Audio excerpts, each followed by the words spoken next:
What's up, you guys? Matt Thibeau here, back with the Contractor Marketing Show, and I've got a very special guest with us here today. We got Louis Vandervalk from Blue Crocus Solutions. How's it going, Louis? Awesome, man. Grateful to be here. Excited to chat about all the good stuff about websites. Absolutely, man, and great to have you. For those of you who don't know Louis for whatever reason, me and him have been friends for a long time. We actually do a lot of work together, and I'm really excited to have him here on the show. We're going to be talking about what he said, websites, and we're going to be talking about SEO. And I'm personally really excited for this and to have you on here, Louis, because, like I said, we've been talking for a number of years, and you're definitely one of the few guys, I would say, in this industry that has really good integrity, that's really committed to like, hey, I just want to educate people on how all this is done. And I've seen a lot of your results as well. So I think that you guys are in for a real treat here because we're going to be sitting down with someone who really knows their stuff when it comes to websites and SEO and how to make it work for your contracting business. So with that being said, let's jump right into things. So if you guys have been listening to a lot of the content and stuff that I've been putting out, you know that we're focused mostly on Facebook ads, Google ads, the paid side of advertising things. And if you've ever listened to any of our stuff, we always talk about, hey, if you're running ads, run it to a landing page, which is a simple one-page site. Obviously, Louis here, he's focused on websites. And a lot of time we're going to have contractors ask us, well, hey, Matt, like, what's more important, my website or a landing page? And so, Louis, I just wanted to jump right into things with you here. Like, how would you kind of differentiate the two, a website and a landing page? And like, what are their functions and how is a website different? For sure. Yeah. Great intro. Got a lot to stand up to. And I want to mention as well, we're fellow Canadians. So that's a fun That's thing true. that bonds us. We connected through a guy here that I know locally that knew us. So it was a kind of neat thing there. But websites versus landing pages, they're two different tools for two different things. And people often get this confused. They come to us saying, hey, I just want a landing page because my Google Ads guy was telling me, or hey, my Google Ads guy is telling me to run my ads to the website. Mm, Landing pages are for running paid traffic too, and websites are for your organic traffic. And it's really important to keep them separate, in my opinion, because they both serve different purposes. Your website, you're going to build out, eventually you could have 100, 200 page website with all your blog posts that you've got on there, all your service pages that you've got on there, depending on everything that you do. A landing page is laser focused on that one thing that you're running ads to that page for. So it comes, the lead comes in, they can't go anywhere. They can't navigate to other pages on it. It's just that landing page.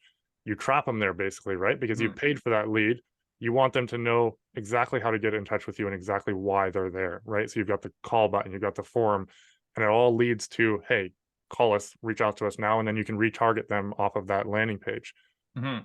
A website, if you ran paid traffic to it, they're going to get there and they're going to be, potentially they're going to browse around. You might have an incredible website, but Yeah. they could eventually get tired and go somewhere else, right? Mm-hmm. And then you've lost them. You can still retarget them, but you don't have them in that room, that landing page that's just specifically kind of shouting at them to say, hey, reach out to us, or here's a free offer, or something to engage them to retain that value. So that I see as the biggest difference. If your Google Ads person or your paid ads person is running ads to your website, I would caution that. I think it's way better to run it to a landing page. And in the same way, if you're trying to use your landing page as something that you're going to rank, you're going to run into issues there too. They serve different purposes, both excellent in their own right. 100%. I'm glad you say that too, because it's like a lot of the time when we're working with a contractor and they're moving over with us, they're using like a website on Google Ads. And we say, hey, we need to build this landing page for you. And they're like, why? I've got a perfect website. I've spent 10 grand on it, blah, blah, blah. I want to use this. And we're like, that's great. And that's an investment for SEO side of things. But we're using your landing page as a sales tool for your paid traffic, and that's really important. And like sometimes it takes some convincing. So I'm glad that you mentioned that. Yeah, you don't use a putter for the whole golf course, right? Exactly. Exactly. So what is the difference then? Obviously, you're an expert in websites. What would you say are some of like the common, I don't know, like common mistakes or like common weaknesses a lot of sites have compared to like what a really good website would have? So what are some of the things maybe that you look for where you're like, hey, we can really improve this site in this area, this area, this area, that a lot of contractors maybe are like, well, hey man, like, I've got a GoDaddy website I've set up. I got some, pictures of my work maybe on there and like a little bit of a portfolio. Like, why should they improve certain aspects of their site? Yeah, so there's two things I'll hit. It's funny you mentioned GoDaddy because that was going to be the thing that I used as an example. There's two things I'm going to hit. One is the usability, and when a client or potential person hits your website, you want it to be really low friction for them to get in touch with you, right? So Mm, you want to capture those leads when they land there. You want it to be very easy for them to get in touch with you. And then the other aspect is, long term, you want your website to be set up for SEO, right? So mhm. you want it to be a good foundation. Your website, there's so many website builders out there that can make a website look fantastic, but there's some that are better than others for the long term SEO. Just the way that the foundation is built and the way that Google reads into the code and the way that they structure it. WordPress and Duda are my top two favorite. Mhm. WordPress, you can build super custom, really steep learning curve. Duda is often very easy. We build a lot of sites on Duda for clients because then they can jump in and they can make edits Mm, themselves, nice. but they're both really good for SEO. So when we're looking at a website, I was going to use a GoDaddy website because a lot of the sites that we audit, someone's like, hey, I've got this site. What would you improve? And it's often GoDaddy that jumps out right away because it's just a giant picture of their truck or something. And then it's not really obvious how to get in touch with them. It might say Yeah. contact us, but then it goes way to the bottom of the page to the quote Yeah. form, or the call button is not clickable. You want it to be really easy. Clickable call buttons, Yeah. easily accessible quote form, a chat widget in the bottom. If you have that capability to do that, but you want it really easy for them to get in touch. And then when they scroll just down below the hero section, which is what you see, on your screen when you first log into a website, you want it to be obvious to them what it is that you do and why they should stick around, what separates you from the competition, what's in it for them. A Yeah. lot of people talk about what's in it for the contractor. We're the best here and we're trying to get in all these outdated SEO keywords, right? We're the best in this area. But really a customer wants to see, okay, well, are you going to answer your phone? Are you going to come out when we scheduled? Have other people found you useful? Are there bad reviews? They're going to kind of go around because they're almost every service industry, it's a big investment. Yeah. Yes, it's going to save them time and it's going to get the job done right, but it's a big investment. They want to make sure that it's done right. So those are a couple of things that stand out on a lot of the sites that we audit, that it's like, hey, you got to get this fixed, make it easy for them to get in touch with you, and then tell them what's in it for them.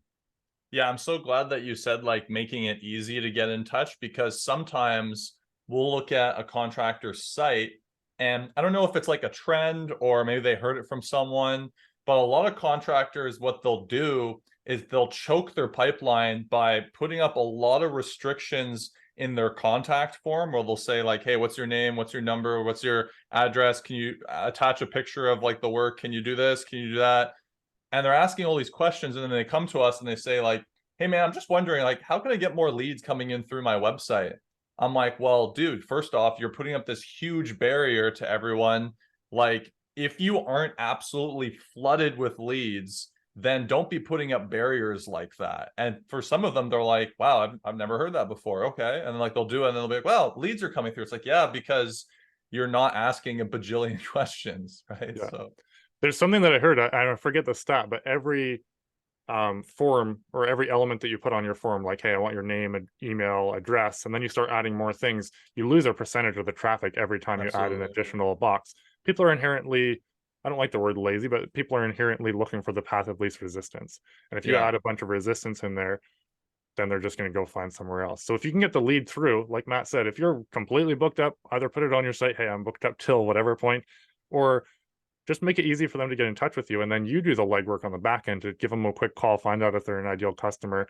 And then you can get all that information, or you get them on the phone and then you have a page on your website with a little bit more complete form. Once you say, Mhm. okay, sweet, Joe, you're a great candidate for a roof or whatever. Here, I'm going to shoot you over an email with a bigger form for you to fill out so we can really get into your pain points, and then we'll come out and do a quote, sort of thing. But Mhm. you want to get their contact info because then you can remarket to them. You can call them and text them till they die, sort of thing.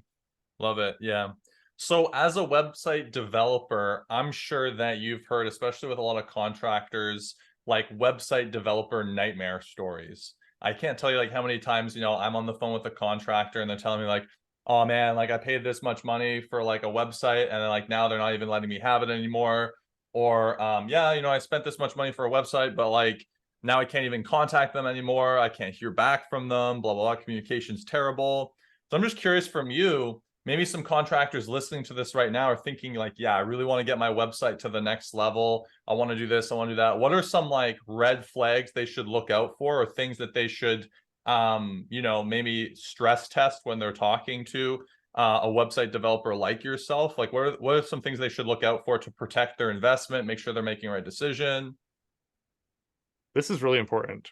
Two things I'm going to talk about. I'm going to talk about your domain and your website and your ownership of it. And if you have to pull Mhm. over because you're listening to this and like call up your agency and ask them what I'm about to say, turn this off and write it down.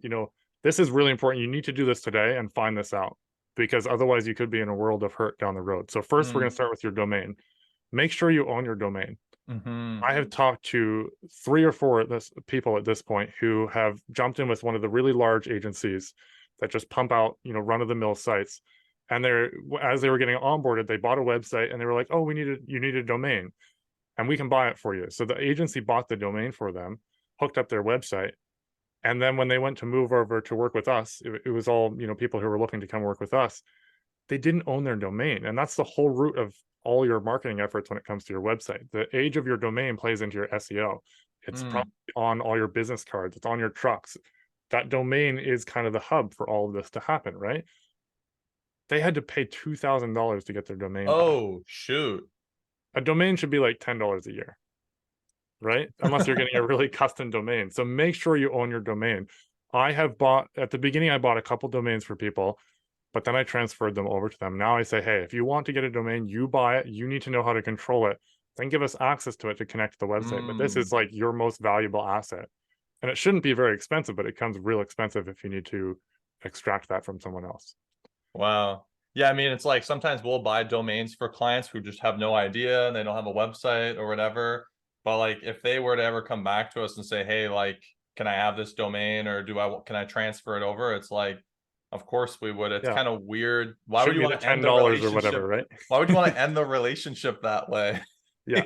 Yeah, and what do you have to gain by keeping that? So same with Yeah. websites. Like a website is a bigger investment up front. The domain, I think, is the hub and one of the most Mm. important parts of it. Websites tend to be a bigger investment, right? Just talking to a guy this week, he's coming over to us for SEO, and this is a story that I've heard tens of times over the course of my experience in marketing. Is someone goes to move their website from an agency and finds out that they don't actually own the website. They've been paying monthly for it. They've Mm. paid a massive amount up front and are paying monthly for it still. Oftentimes it's like ten to $20,000 they put into the website at that point. Shoot. They go to move it over and they find out they don't actually own it. Going through this right now, like I said, with a guy, we're kind of working through what the best route is going to be. We're probably just going to have to rebuild his site at this point. But he thought Mm. he owned it. He was like 99% sure, and he went to get it, and they're like, "Yeah, you can have your pictures and content off of it, but we're keeping the website." That's another one of those things where it's like, what's in it for them? Like, What is in it for them? They're going to keep this mm, website, and it's like, mm, I was like, "Well, can you pay them anything? Like, can you even buy it out?" like Like, a cancellation or something. Yeah. and they're just like, "No." And that's domains and websites. Like, we build websites all the time for people. We host it, so technically we're managing it. We have it in our control, but it's Hmm. your website. As soon as you've paid it off, it's your website. Same as like if I bought a bathroom remodel, what's the contractor going to do? Come in and do the bathroom remodel and then take the toilet when he I leaves? think I've Like, seen a video of that before. Them trying to take it back. yeah, right. And Yeah. it just doesn't make sense. We're caretakers, but we're not the owners of your property when Hmm. you build a website for us. We own it until you pay for it. Like if someone does a payment plan, of course. Hmm. Once it's paid off, you own it. You can do whatever you want with it. We give you access to it. We offer maintenance plans and stuff. But if you want to move, we're going to help you pack your bags and put a red bow on it and make that as fun as possible for you. Love it. Love it. So we've been throwing around this term SEO a little bit here, and we kind of like assume that people listening to this actually know what that is. And a lot of the times I get a contractor be like, "What? Dude, like I'm hearing about this thing called SEO. What is it?" And what it is it's something called search engine optimization. So, Lewis, could you just give like a really brief, high level, 2 minute spiel of like what SEO is first, and like why is it important for people who might not know? Yeah, it's basically just magical fairy dust, Matt. Yeah, and you just I got to mean, that's pay kind of me. what it sounds like, right? You just got to pay me a ton of money every month, and it's all magical secrets. No, it's not rocket science. What SEO is, search engine optimization, is ultimately telling Google what you do and where you do it in as many different ways in as many different places and as clearly and concisely and consistently across the internet. We do SEO on websites predominantly, but there's YouTube SEO. You can optimize your Facebook page so it ranks in the search Mm, engines. You can optimize your LinkedIn page, your Yelp page, your you can even optimize your Angie's List listing so that it shows up higher in the search result. And basically, what mhm, you're doing is you're telling Google what you do, where you do it, how you do it, who you do it for. Because let's take your website for example. You put a website out there. Google doesn't know from the millions of other websites out there where that website is until you tell it, or yeah. what it's about until you tell it. So there's lots of technical stuff you can do to optimize the back end of the website. You can find tutorials that we'll keep it kind of high level here, but an actionable way to help your Google business listing. Let's say you're getting a ton of reviews, which you should be. I know Matt talks a lot about this. Get the reviews, and then two things that can help you take those reviews and use them even more for SEO is respond immediately. That shows that you're engaged with the clients, you care about them. That's a big factor for Google. And then in the response, you're going to talk about what you did and where you did it. So, Mm, hey, Mrs. Smith, it was absolutely phenomenal to, you know, come out and do your bathroom remodel or do your tiling job or your junk removal job in XYZ location. mhm, Really appreciate you having us out. Pumped to work with you, on further remodeling or whatever, right? mm, So you talked about what you did and where you did it. You were personable in your reply. You were quick to reply, and Google sees all that. mhm. Messaging on the Google business listing. If you get a message, you got to get on that immediately because the Hmm. speed at which you respond, eventually, if you don't respond quickly enough, it'll turn off your messaging. You won't have that feature Oh, available interesting. anymore, but it can help you. It can help you rank higher. And then on your website, if you can look at what other competitors are doing and then think about, they're here. I'm holding my hand up to a certain level on the screen if this is an audio version, but then you want to be ranking above them, right? So what can you do to tell Google more about what you do and where you do it? So take a look at what your competitors are doing and then talk about what you do in more detail and provide more value for the clients that are looking. Hmm. Use numbers, use the number of jobs you've completed, use the different areas that you've completed those jobs. Talk about, X number of happy customers, use reviews, get videos of client reviews, get videos of you talking about that different service. You can rank your videos on YouTube, you can embed them on your website. There's a Yeah. lot of different things you can do. And, we're not going to get into a super technical breakdown here, but ultimately it's making it really clear and obvious to Google what you do, where you do it, and who you serve. Yeah. Yeah. I've heard clients in the past refer to it as like just speaking Google, basically. Yeah. Yeah, Yeah. exactly. Right. Because Google's selfish. Yeah. Google wants people to stay on their search engine. So if they're going to look for the best result for whoever's looking. So if Mm, you're looking for a red bike, it's not going to serve you up red tomatoes. It's going to serve you up the best red bikes. hmm. Right. If you're looking for, the best remodeler near me, it's in Google's best interest to find the person that best matches that result. Right. But otherwise, you're going to go over to Yahoo or you're going to start using Bing. Like if you're using Chat GPT and it starts spitting out really ridiculous things, you're just going to stop using it, Yeah. right? So it's No. in Google's best interest to serve out the best results, and so you're ultimately helping Google to do that. Yeah. Makes sense. A question we'll get a lot from contractors, especially if they're like starting a new business or something like that, is they'll be like, Matt, like, should I start off with ads or should I start off with getting like, all the bells and whistles on a website? Should I do SEO? Where should I kind of start with things? And I want to get your perspective on that. It comes down to timing. That's such a good question. We get that question all the time. It comes down to timing and the tool for the situation at hand. Hmm. Do you need leads right now or are you going to die? Like do you have a small amount saved up for some sort of marketing, but you need leads right now? Or are you at the point where leads are coming in well, but you want to grow for that long term? Hmm. Google Ads is the right now solution and it can help you grow long term as well. SEO is the investment vehicle. Yeah. You're not going to see results right away with SEO. Hopefully you're going to see it before 6 months if you're working with someone that's doing a good job. Yeah. If you're not seeing results, with any local service business, if you're not seeing results before 6 months, you should probably start getting concerned. But it's not an immediate thing. You're not going to see your return on investment for the first 3 to 6 months. Yeah. Google Ads, within the first month, you should be seeing your return on investment. Yeah. Go into a little bit of that like mindset that contractors need to have, because I think for a lot of them, maybe it can be like, I know people, we get people come to us and they like want us to set up a campaign in like a week. It's like, bro, we're going to take a little bit of time and do our due diligence here to make sure that this is going to be a success. Is that something that you'll run into where you have to manage expectations in terms of timeline? And then what would you kind of say to a contractor who is looking to invest in SEO in terms of like timeline expectation? Like, how do you manage that? I'm just curious. It's an interesting one because we don't have, we all want that dopamine when we jump in Yeah. of, hey, man, Lewis is incredible. He got me a 30,000 job, the second day I was with him, right? It's an investment. You're not going to see an immediate Yeah. return from investing in SEO.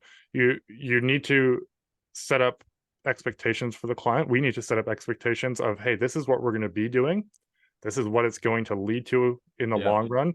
This is what you should be expecting in 3 months, in 6 months. And we're going to keep you up to speed on the things that we're doing. You're not going to receive the results. So let's say we're building content for the Yeah. website. We're writing that info that makes you unique and builds that trust with Google. You're going to start seeing keywords really start to move in 3 months, and then it might turn into more leads in about 6 months. Hmm. So it's just setting those expectations and letting clients know that, hey, we're actually working on this. We're not just at the beach, fiddling around with our software. We're actually putting in active work. Here's the work that we've done. Here's when you can sort of start to expect it. And we try and track that so that they Yeah. can see that. But it's a lot of expectation setting for sure. Yeah. And to me, it's like investing in an employee, right? Maybe like their first couple months, you're not going to see the full return because you're investing a lot of time into that. Maybe they need to like adjust and learn or whatever. But then it's like, I remember hearing a very successful contractor say, like, you shouldn't be really assessing the full return on investment from an employee until after 6 months.